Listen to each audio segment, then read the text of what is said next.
Yo, welcome to the show. It's Boston's Banter with Frank the Bank and Keith K. Lava. You know the answer. Talking sports, breaking down the play so raw. From the Celtics to the Sox, we giving you the score. Catch the vibe, we coming live. Filling up your feed, let the passion thrive. Every dunk, every run, we analyze the moves. Shout out to the fans, feel the rhythm and grooves. From Gillette to the Garden, we ain't missing a beat. Frank and K. Lava bring the fire, can't accept defeat. What up, what up, what up? Welcome back to Boston's Banter, where the sports are wicked and the banter is Pissah. I'm your host, Frank the Bank. With me, as always, is Keith K. Lava La Cava. What's going on, Brosi Yamabroto? That's a good one, like that one? Very relevant. Not much Brolamide Zacchaeus. Okay, Zacchaeus. I like that one, too. Rhett won the Borregales autograph. Yes, he was only 2 yards off. Liz was only 6 yards off, Liz Koner. Yep. She was texting me, did I win? And you were close, but Rhett was almost right on point. Off. Yep. Good guess, Rhett. This week, we're going to do 2 cards, actually. So we have the X-Fractor Chrome Steve Grogan, which is a pretty cool looking card. The Grogster. And then we have another ex or old Patriot, Drew Bledsoe, red cracked ice prism card. These are cool looking cards. We're going to ask for all passing yards from both teams this week. So whether, again, if it's a trick play or multiple quarterbacks or anybody that throws the ball, passing yards from both Tampa Bay and the Patriots this week, the total number. That's what we got for the stat challenge this week. Good luck. Let's jump into the wicked Pissah news. Yeah, Frankie, and actually we got a lot to talk about this week, brother. But we're going to start with the Boston teams like always. So let's start with the Bruins update. Hey. So currently, the Bruins, they're 7-7 on the season. They're not in last anymore. That's what I'm saying. They went from last to sixth, in a week. So they were actually at third in 1 point, but obviously in between the games that happened. I'm saying 3 wins in a row, that's not a bad thing. Not bad at all, brother. But let's break it down what they did this past week. Do it. They won 5-2 at home last Tuesday versus the Islanders. That was a good one, too, because they were down 2 in the first, actually, and then they scored 5 unanswered. So Resilient. It was good. Followed by a 4-3 overtime win versus the Sabres at home last Thursday. Morgan Geekie made it his 6th straight game with a goal. Yeah, I mean, he's playing great. That game was the opposite. We were up 3-1 in the third. Yeah, I know. And then almost choked. Yeah, they almost choked. Sabres on a good team, I feel like, but nonetheless, we came away with a victory. Dub. So. That's what I'm saying, bro. Then on Saturday, winning their 3rd straight at home, a 2-1 win versus the Hurricanes. We need the close wins. We talk a lot about like the 1 run. We talked a lot about that with the Red Sox too. 1 run losses is not good. We want those 1 goal wins as well as runs. You know what I mean? So glad the goalies are starting to play a little better. I'm saying that's a good week right there. So that's what we need, brother. Yes, so let's go from the ice to the parquet, brother. Let's bring up the Celtics, man. I don't really want to right now because it's starting to piss me off a little bit. They're up and down, but let's bring it up what they're doing. Yeah. So currently the Celtics are 3-5 on the season. They sit at 12th in the Eastern Conference, man. Obviously we knew it was going to be looking rough. I mean, I didn't think it'd be this rough though. That's what I'm saying, man. A lot of turnovers, inefficient, on both sides of the ball, offense and defense. Yep. But let's bring it up what they did this past week. So they won 125-105 at home versus a good Cavs team last Wednesday. Oh yeah, they killed the Cavs. That was the best one of the season. Jaylen Brown had 30 points. Yep. Sam Hauser had 21 points. And then new guy from the Timberwolves, Josh Minott. He was one of 3 players on the season with a double-double, and he had 11 points and 15 rebounds. He's been giving them good minutes, man. Yeah, absolutely. Then to start the NBA Cup, they beat the 76ers 109-108 last Friday, giving them their first loss. And mind you, they beat us at home by 1, so rightfully so. We did the same on their court. Every year, I feel like the Sixers give us fits. I mean, they do. In this game, we were up 13 points at one point. We were up 7 going into the 4th. We only won by 1. And they had a chance to lose that game. The 76ers missed the last shot. So, bro. And that happened earlier in the year. We were up double digits, and then we lost. So it's like, I don't know what it is about the 76ers. They give us fits, but that's Jaylen Brown. 2nd straight game with 30+. He had 32 in this game. Yep. Followed by a home swooping versus the Rockets, 128-101 this past Saturday, bro. We just looked lost in that game. Oh, they got absolutely smacked. Yeah, at home too, man. Come on, former bro. coach and everything. That's what I'm saying. Ime was smiling. He was laughing about that one. Absolutely. And lastly, a 105-103 loss to the Jazz. This was the worst one yet, honestly. Like, let's be real. Like, Jaylen Brown with the turnover at the end. I'm saying Utah is one of the not a great team. Honestly, we were up 10 at halftime. Like 10 multiple times in this game, we were up and we lost by 2. That was just a bad loss, I thought. So yeah, absolutely. It's unfortunate. Frankie. Yeah, man. But Frankie, let's move on to the Red Sox. We got some Red Sox stuff here. We actually got some good news here and everything. And 2 of our players actually just won the Gold Glove, bro. I love that. Let's break it down real quick. So Red Sox outfielder Ceddanne Rafaela and Wilyer Abreu win the Gold Glove awards. Rafaela played outfield and second base. He won the award for center fielders, his first time winning, and Abreu won the award for right fielders, his second time winning the award. Absolutely. Rafaela led all center fielders in the MLB with 20 defensive defensive runs saved. Abreu was among American League leaders in several categories, including defensive runs, saves, assists, games, and innings. First time since 2018, multiple Red Sox players have won the award, that being Jackie Bradley and Mookie Betts last time in, like I said, 2018. But Frankie, we got some more Red Sox news here. The Red Sox have actually signed outfielder Jarren Duran to a one-year contract worth $7.7 million. You know, he had a .256 batting average last year, 16 home runs, 84 RBIs, so I'm glad we brought him back. I mean, he was looking like he was going to be the next great thing. He had like kind of an off season, a sophomore slump, even though he's not a sophomore, but you know what I'm saying? Right, just one of those seasons. But I'd like to see them sign him long term because you can see that he's got talent. He's got a lot of talent. He's a fan favorite too. Oh yeah, he's unreal. He's going to be an absolute stud. And shortstop Red Sory is staying with the Red Sox. He opted into the final 2 years of his $55 million contract. You know, 25 home runs last year, 96 RBIs, and he had 31 consecutive stolen bases without being caught, bro. And that was exactly. So I'm glad we can retain both those guys, Frankie. But speaking of baseball news, brother, why don't you start breaking it down? Oh man, the Dodgers again, back to back world champions. Crazy fashion. One of the best game sevens I've ever seen. It could have been one of the best baseball games I've ever seen. Honestly, and this series was unbelievable. We talked about the 18-inning game, last week. It's like that happened in this series also. Like these teams couldn't have been any more close. No. And it was. I felt like the Blue Jays outplayed the Dodgers, but the Dodgers prevailed still. I mean, again, you look at everything that happened in this game, all the defensive plays. You know, you look at even the freaking Vlad at first base made that nasty diving stop. I couldn't believe he got to that ball, right? I know. They had two unbelievable plays in that inning to save runs, and then Page's running in and plowing over. Kike's like, just get out of my way. I want this ball. Like, that's game over if he drops that. I was going to say, that ball that dropped, game's over. Game over. And the play by... what's his face at second place on the throw home? Rojas, the ninth hitter. He's the one that hit the home run to send it to extras, saved the game on the defensive play. He stumbles, throws home, and Will Smith taps the play. Like, just looks like he might have been safe, but it was so close. Yeah, and I thought he was out, but a lot of people are no. But it's like honestly, the replay looked like he just got him out. So you got to feel bad for those Blue Jays fans, man. Especially if they haven't won the championship since years, like 1993, I believe it was. So Yamamoto winning World Series MVP, rightfully so. He pitched 96 pitches the night before to win game 6. 0 days rest. They bring him in and he pitches like 3 more innings the next day. But Frankie, I just got to show this pic real quick. In the last 6 World Series, there's been a guy named Will Smith, obviously the catcher who hit the go-ahead and he's got 2 of those, but still. Right, and then there's the pitcher that played for the Braves, the Rangers, and everything, so that was pretty interesting. And then I want to show this too. This was actually Magic Johnson's 16th title through his playing career and ownership. Let's look at this. Our former Red Sox player, Mookie Betts, he's got the most World Series wins among active players. Congrats to the Dodgers and everything. They prevailed. They had their backs against the wall being down 3-2. Yeah. But hey, man, it is what it is. Yeah. But Frankie, let's get into some NFL news. And we had more notable NFL injuries, bro. My fantasy team's banged up. You took some hits. Yes, I did, brother. So let's get it popping. So Jags rookie wide receiver cornerback Travis Hunter is dealing with a knee injury and being placed on IR. He'll now miss a minimum of 4 games. Packers tight end Tucker Kraft, bro. This one hurt me. I texted you. I was watching it live, man. Suffered a torn ACL Sunday versus the Panthers. He's out for the season. He was killing it, too. Texans quarterback C.J. Stroud suffered a concussion Sunday versus the Broncos, and his status is to be determined. It doesn't look like he's actually going to play this week. He's one of those free agent kind of quarterbacks anyway. He's not like your team, but you know what I mean. Vikings running back Aaron Jones suffered a shoulder injury and left versus the Lions Sunday, but he should be able to play in Week 10, head coach Kevin O'Connell said. Chargers left tackle Joe Alt suffered another high ankle sprain Sunday versus the Titans, and he's out for the season. He's going to undergo surgery. Now their left tackle and right tackle are gone on the Chargers. It's gross. Yeah, man, they're going to be hurting.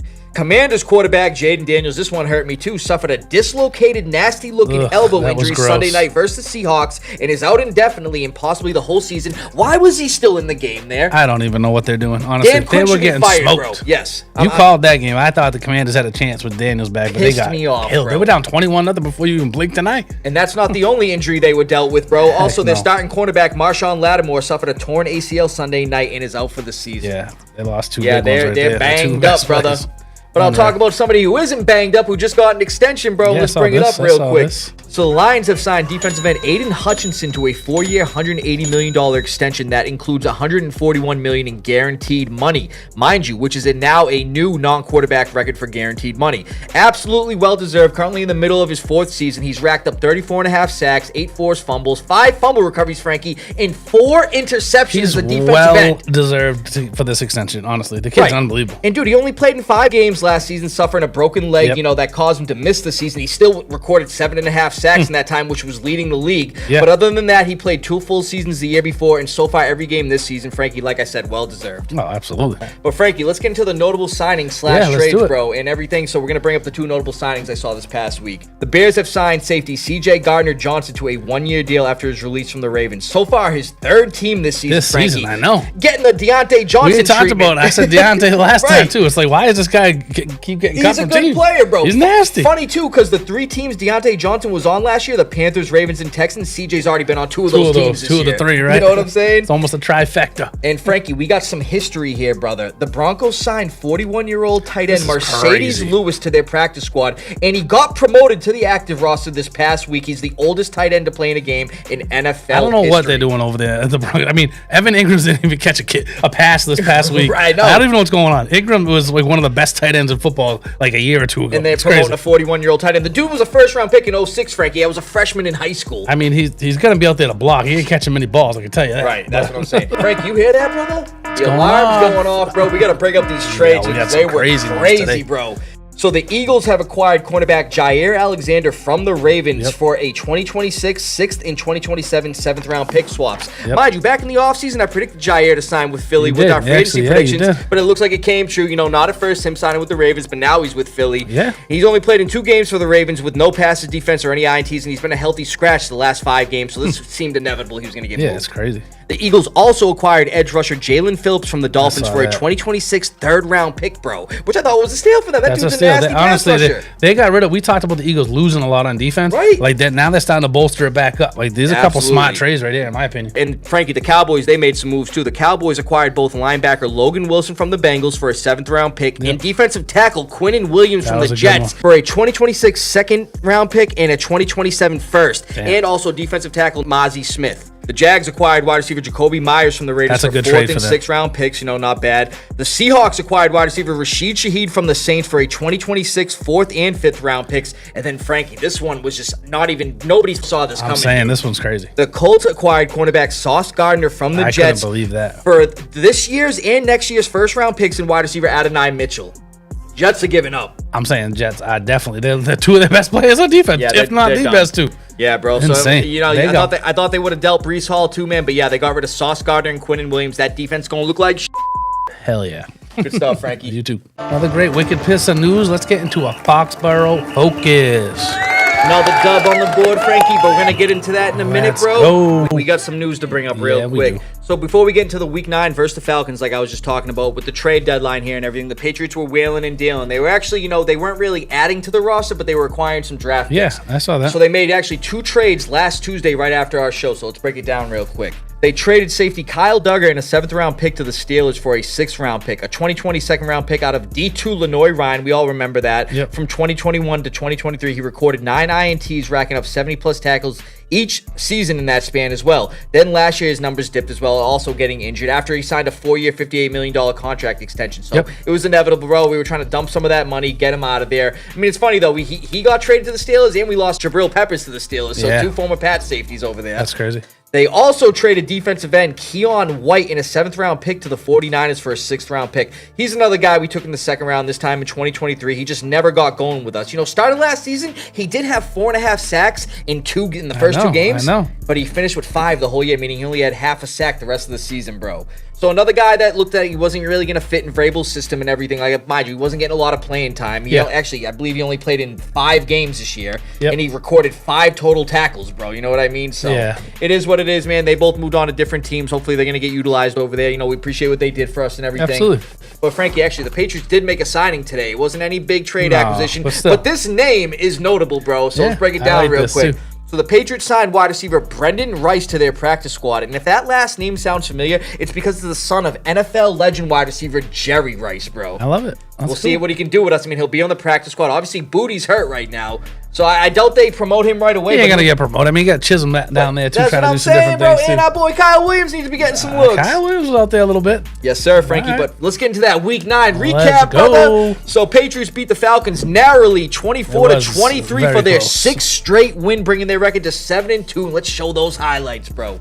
Week 9, Patriots versus Falcons. First Patriots drive of the game, Drake May in the shotgun. He's dropping back, feeling the pressure. And I'm going to start calling this dude Vanilla Vic because look at him, man. He's scrambling, pump faking, and he's taking it for a 12-yard gain for a first down.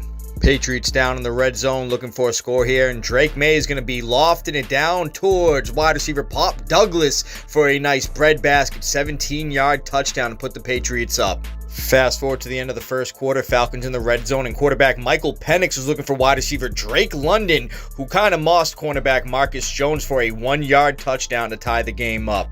Next Patriots drive, they get down to the red zone, and they're going to be handing it off to running back Terrell Jennings for a 3-yard touchdown run. His first career touchdown to put the Patriots up. Without Ramondre playing, we were going to utilize this kid more.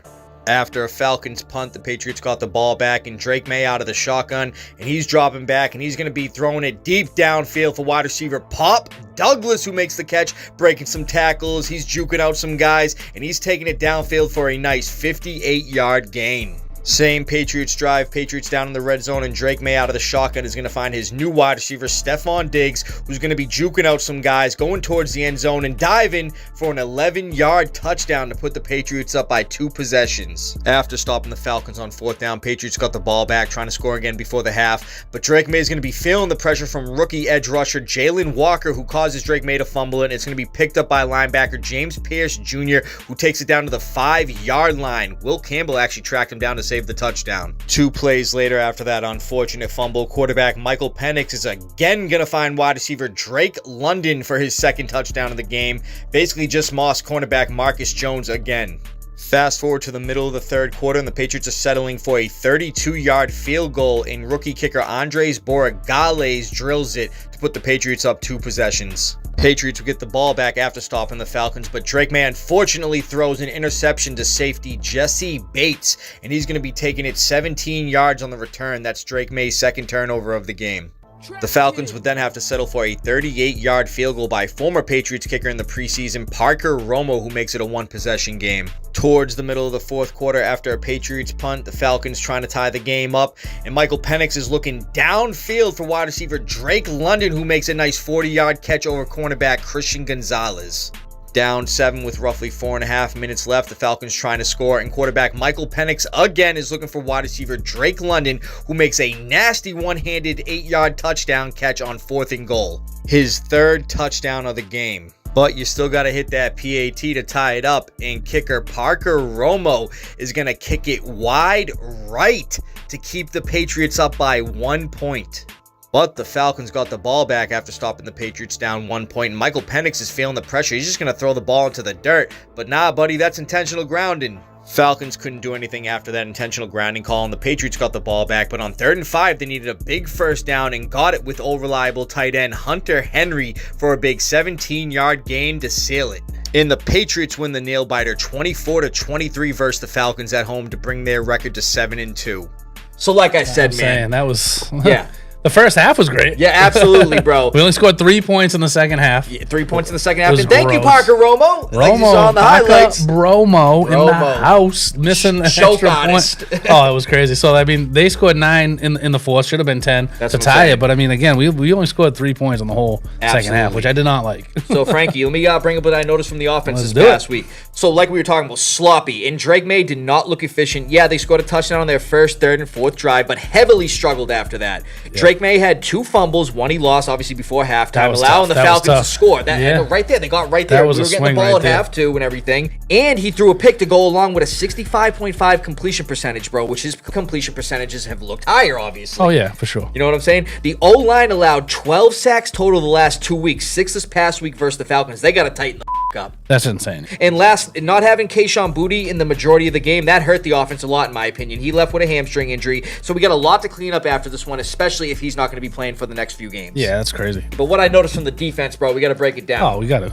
I think the Pats should be better at the pass rush. Again, another week with only 1 sack. So, I mean, it's kind of surprising to me because we were leading the NFL the first 2 weeks with total sacks, and then we're having games where we're only getting 0 or 1 sack, half a sack, bro. Like, come on, we got the guys there. What are we doing? Christian Gonzalez left with a head injury. Drake London, who had 9 catches, 118 yards, and 3 touchdowns. 3 TDs. Mossing people left and right, especially Marcus Jones, as we saw in the highlight tape, bro. lit us up all game. We need secondary depth. If it wasn't for Parker Roma, like we were just talking about, missing that extra point, who knows? That game could have went to OT. Yeah, we almost lost that game.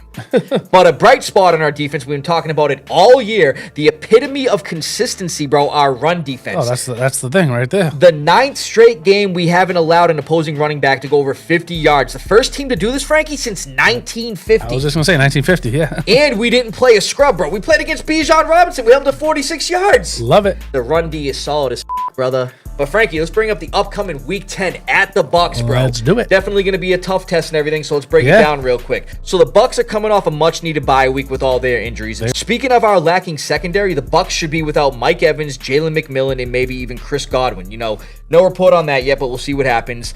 And hopefully we have Bonzo back. But how our offense should fare against their pass defense, including all-pro Antoine Winfield Jr., he's a stud out there, picking off passes left and right and breaking up stuff. And pass rush with the likes of big boy Vita Villa. That should all be interesting, especially the fact that the old line has let up 12 sacks the last 2 weeks, bro. Yeah, that's crazy. And they don't got scrubs on that D-line. They're a good team. That's They're what a I'm solid saying. team.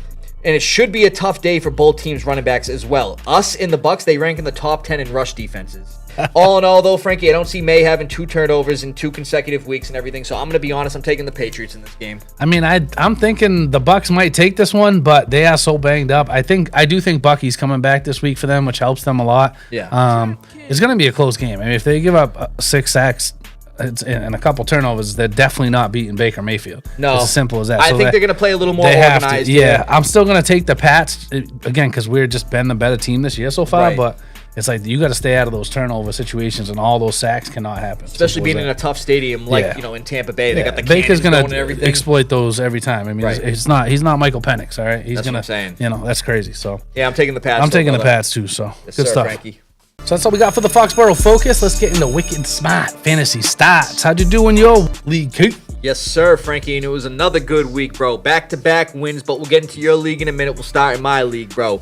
So in my league, in Week 9, I won 132.12 to 111.52 to bring my record to 5-4, 1 spot out of the playoffs. You know, I'm starting to climb. The injuries don't help, bro, but again, you know, 5-4. So I'm bringing my studs real quick. Running back, Ashton Janty, 19.9, nearly 90 scrimmage yards and a receiving touchdown. Wide receiver, Alec Pierce, one of my sleepers last week, 17.5. He had 6 catches for 115 yards on 13 targets, bro. Actually, it was a career high with the targets. Yeah, he had a lot of targets. Yes, sir. Tight end Sam Laporta, man, he started off the game strong, bro. 23.7 total fantasy points, 6 catches for 97 yards, and a touchdown, bro. He carried 4 guys into the end zone on that touchdown. I like that. And then my kicker, Kyami Fairbairn, bro, 18.3, accounted for all the Texans' points. Yeah, sick. And then here are my duds. Quarterback Jaden Daniels, even though he did get 16.22, he threw a pick and he got hurt again.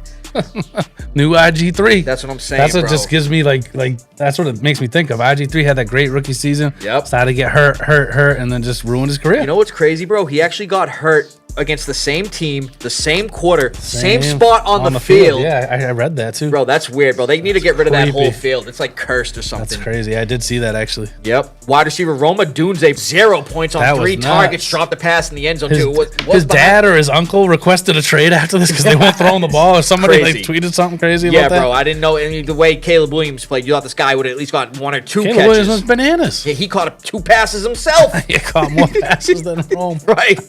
Running back Nick Chubb got me 3.4, only 34 rush yards. And then tight end Tucker Kraft, another guy who got banged up for me, like we were talking about in Wicked Pissah News.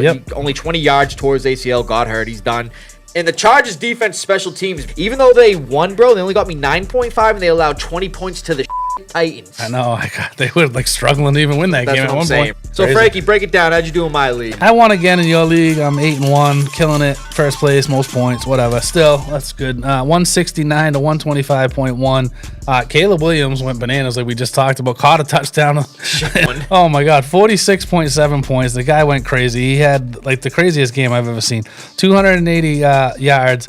3 touchdowns, no picks, 53 yards rushing, and he caught 2 targets for 22 yards, including a touchdown. Touchdown. Insane game for him. So he went nuts. Jamar Chase always does pretty good, 17.1. ETN, 16.5. McBride, 16.5. Parker Washington, I picked up as a last-minute grab because DeAndre Swift was out last minute. He was 17. I didn't really have that many duds except for, I started Bam Knight just because I knew he'd be getting some touches there. He only had 6.7. And then Okonkwo, I had to start another tight end because, again, I have injuries and buys this week. So he only had 3. So those were my 2 duds, really. So how'd you do in my league? Yeah, Frankie, I'm sorry I had to do it to you, brother. You beat my butt. You did. You took me down big time. Another week, I'm putting up 150 plus. So let's break it down real quick. So in week 9, I won against my boy Frankie here. You beat me. 170.14 to 122.82, bringing my record to 5-4 in your league. I'm now in 4th place. I still got the second most points. Hey, the only reason I'm in 4th place is because the person above me is 6-3. So hoping I can keep winning, bro. I got a tough matchup against Adam this week. Yeah. So let me bring up my studs real quick. Tight end Brock Bowers, 44.3, 12 catches, 127 yards, and 3 tutties, Hope he bro. breaks his toenail next week, too. Tight end Mark Andrews, who got me 16.6, 2 catches, 2 touchdowns. I actually just traded him to you for Drake May. Yeah, you did. Not bad. I got the tight end depth. Yeah, you do. You got a ton of tight ends. Yeah, absolutely. Kicker Kaimi Fairbairn, who I have in both leagues, 18.3. You actually texted me. You told me, my kicker. He got 6. He got all the points for Houston. Right. He scored every point for them. That's what I'm 6 saying. for 6. And then I needed a spot start at quarterback because Jalen Hurts was on a bye. So, I went through Trevor Lawrence to Aaron Rodgers, and I'm like, you know what? I was happy you put in Brissett at first, and then Brissett went crazy. Going against the 32nd ranked defense in the NFL, Jacoby Brissett. I thought Dallas was going to show up, but they got smoked. 25.84, 2 pass touchdowns, 1 rush touchdown, and the dub, bro. But here are my duds, and this dude I didn't think I'd see on the duds list all year. Running back Jonathan Taylor only got me 7.7, 45 rush yards. The whole Colts offense looked like against the Steelers. Yep. I told you I thought the Steelers were going to win. I should have just went with my gut. Wide receiver, you did say that. Wide receiver Jordan Addison, 8.4. He only had 2 catches, 48 yards, and 1 rush for 16 yards. Could have done better. Yep. Wide receiver Elick Ayumena without Calvin Ridley there. Another dud week, 7.6, 3 catches for 46 yards. The Raiders defense and special teams, only 5.5. They allowed 30 points to the Jags and lost in overtime. Yeah. And running back Javonte Williams last night, only 7.3, 83 rush yards, and a costly fumble. Yeah, they were playing from behind. I can't believe Arizona put it to them like that. My team did terrible. I'm not going to ask how you did, but break it down. You already know I got smoked. You kicked my ass by 50 almost. My team did terrible. Josh Allen got 30 points. Chase Brown got 19. Everybody else, I consider duds. All right. Aubrey, who's supposed to be the best kicker, 4.6 again. Evan Ingram, is he even playing? 0 points again? Wait, get out of here. I don't know why I start this dude anymore. I had Bam Knight in this league, Zach Ertz. I had Kamani Vidal going against the terrible Tennessee team. Everyone thought he was going to have 3,000 yards. He had 3 points. Friggin' points. Yeah. On like 12 carries, he had 30 rushing yards. Like, he wasn't even averaging 3 yards a carry. Jared Patterson I was ready to get out there and run. I could fall forward for 3 yards a carry, for Christ's sake. Right. What are we doing here? Everyone went bad. It was a bad week, and my team's terrible in my league, so it is what it is. Hey, we're 1-1 against each other this year. Congratulations, though, man. Your team's doing good in my league. Thank you, Frankie. Appreciate it, brother. After the year I had last year. Yeah, buddy. I'm just hoping to stay out of a dress. I never wore a dress. Looks like it's going to Joey P this year. Yeah, Joey P's got a bad team. Sorry, Joey. All right, Frankie. Let's get into my weekly sleepers. Let's go. What do you got? So week 10, bro. I'm going to break it down real quick. Number 1, I'm going to start with Giants running back Devin Singletary at the Bears. Looks like that. He looked good. He did. Looks like the Tyrone Tracy stock may be falling. Singletary had 3 more carries than Tracy and not in a blowout either. The Giants only lost by 10. He had 8 carries for 43 yards, averaging a little over 5 yards per carry. And this week's matchup presents some appealing fantasy value for those dealing with injuries or bye weeks. The Bears defense is allowing the 10th most rush yards in the league and allowing the 10th most fantasy points to running backs per game. And in terms of ranking the Bears, their run defense is ranked 27th, allowing nearly 150 rush yards per game. Defense is even worse. That's what I'm saying. Singletary is a veteran who will get his opportunities in this game for sure. Yeah, that's a good one right there. Number 2, I got Texans wide receiver Christian Kirk versus the Jags. Now, another veteran bound to get more opportunities. Kirk's first season in Houston has not been the greatest, only playing in 4 games. But in these 4 games... He got injured a few times. Right. But he's getting targets. But in these 4 games, he's either garnered 4 or 8 targets, no in between, 4 or 8. 4 or 8. And railed in either 3 or 4 receptions, 1 game with 64 yards. This week, he's going against a Jags secondary that's ranked 27th in the league against the pass and allowing the 5th most touchdowns to wide receivers this year. The Texans may be without C.J. Stroud, and Davis Mills is not an appealing option, but with guys like Nico getting doubled with a corner and safety over the top, that could potentially open things for Kirk underneath. Yep. Mills should be looking for Kirk, and mind you, Kirk's a former Jaguar, so the revenge game potential is there for sure. And then number 3, Frankie, I got my boy, Falcons tight end Kyle Pitts versus the Colts in Germany. I like it. Now, my guy Kyle Pitts, man, he never gets love, especially considering all the changes to OCs and quarterbacks he's dealt with over the years. Mind you, this could be a boom week for him considering the matchup. First of all, I don't see the Colts looking as rough as they did last week versus the Steelers, so the Falcons should have to air it out to keep it competitive. Yeah. The Colts have the 29th ranked pass defense, and not only that, they are allowing the second most receptions to tight ends, PPR value there, the second most yards to tight ends, and the third most touchdowns to tight ends. For granted, tied with a bunch of teams, but still. And since we're talking fantasy, they're allowing the third most fantasy points per game to tight ends, and the third most total fantasy points to tight ends. Pitts has also gotten 5 or more targets in every game but one this year, and he's seen 4 or more receptions in every game but one this year. So I think Pitts has a big game this week versus a lacking Colts secondary. I like that too.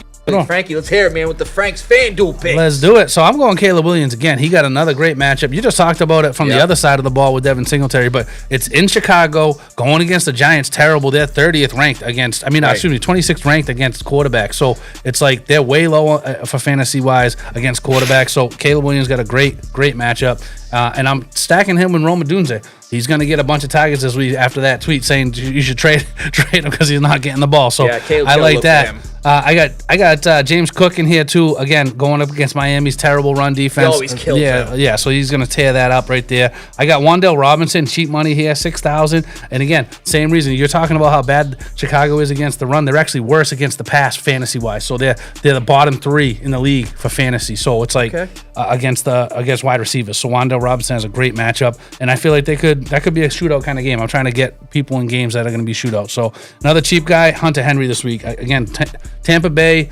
New England could be a shootout kind of game. You know what I mean? Right. So I like that at 5,300. And for my defense, I put in the Panthers. They're going up against the Saints, who are just absolutely terrible. They just traded Shaheed, so they're only 3,600. I thought that was good. Not bad, bro. That's the rest of my team here. Like you said, Caleb Williams going against the Giants defense. That's going to look good there. James Cook always lights up the Dolphins, bro, so you don't got to worry there. Then on the other side, you get Devon A-Chain. The Bills don't got a good run defense, man. He's catching passes out of the backfield. Anybody that's in the green, as you can see. Rome Odunze, you know he's going to be getting his looks this week. He's not going to go 2 straight weeks with 0 receptions. There's no way. Absolutely. Impossible. Malik Washington, he's kind of been the guy secondary to Jalen Waddle. He's been getting the runs and the passes, and they're going to be playing from behind, too, so I'm just like A-Chain and the kissing balls and Malik.